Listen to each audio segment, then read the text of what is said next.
Walang tulugan na maayos, walang higaan, walang kumot. Tunghayan ang kwento ni Tatay Rinaldo.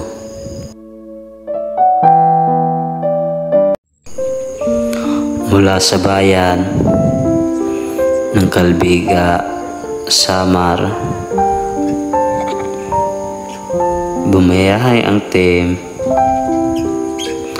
para maihatid kay Tatay Rinaldo ang kunting tulong para sa kanya. Ilang oras din ang nilakad, 2 hanggang 3 oras, at dumaan pa nga kami sa putikan, at ito na bumungad sa amin. Sira-sirang daan, tirik ang araw. Pumunta pa rin kami para lang may abot ang tulong kay Tatay Rinaldo.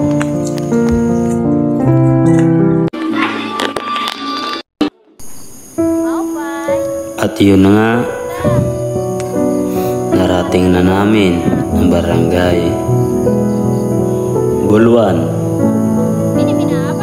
at dito na kami sa tinutuluyan na bahay na kanya namang tinutuluyan pansamantala. At dahil nga wala na siyang bahay, at ito nga, ginising pa namin.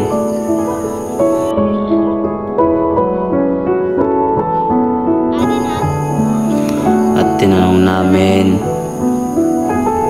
dahil para siyang matamlay. At tinanong ulit kung anong ginagawa niya. Sinabi niya, masakit kanyang tiyan. At sinabi namin na mayroong sorpresa para sa kanya. Tulong galing sa mabubuting puso, at ito ay 10 kilong bigas at grocery.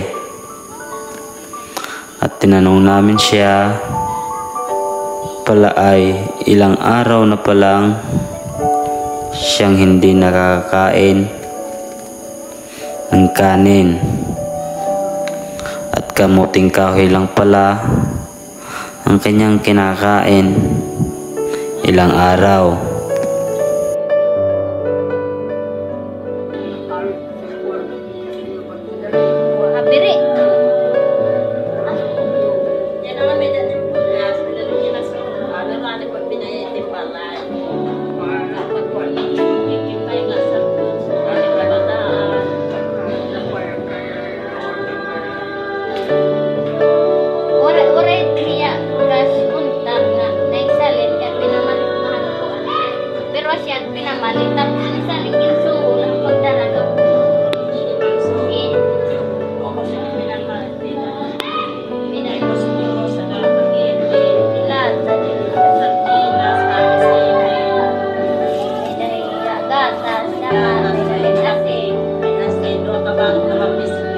Inuubo pala siya, ilang araw na rin nakahiga.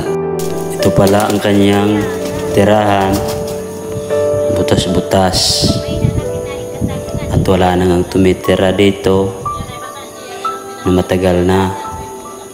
At dito muna siya tumitira pansamantala dahil wala nga siyang matirahan at nasunog na ang kanyang kubo.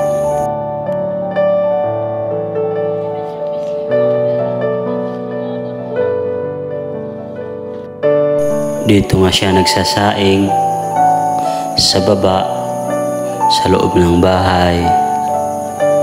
At yan na nga, butas ang mga dingding dahil sira na talaga. Di ko akalain na dito siya natutulog, walang sapin at walang higaan, kundi sa sahig lang, walang kumot at walang nag-aalaga sa kanya, kundi siya lang mag-isa.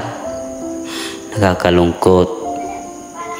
Kailangan natin tulungan si Tatay Rinaldo para may pagpatuloy ang kanyang buhay. Sobrang hirap ngayon at talaga naman nakakadurog ng puso.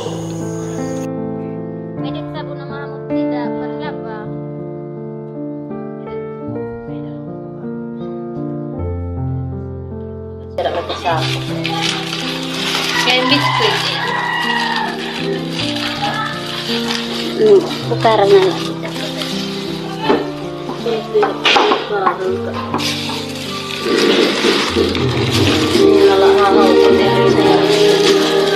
Sardinas. Upat. Laki saving nga nagkuha. Kasi kapag ito mapupuruan din asukar. Sa katay gatas. Kahit sa pag-iigib ng tubig, nahihirapan siya at hindi nga siya talaga makakita dahil bulag na nga ang kanyang mga mata. At ito nga ay iniinit na lang niya yung kanyang iniinom na tubig dahil pag hindi ito ininit, isasama ang kanyang tiyan. Nararamdaman ko sobrang saya ni Tatay Rinaldo dahil maraming taong mabubuting puso na siya ay para matulungan at hirap na hirap daw siya sa kanyang buhay. Hanggat kaya nating tumulong sa kapwa kahit sa maliit na bagay, napakalaking tulong para sa kanila na may hirap katulad ni Tatay Rinaldo.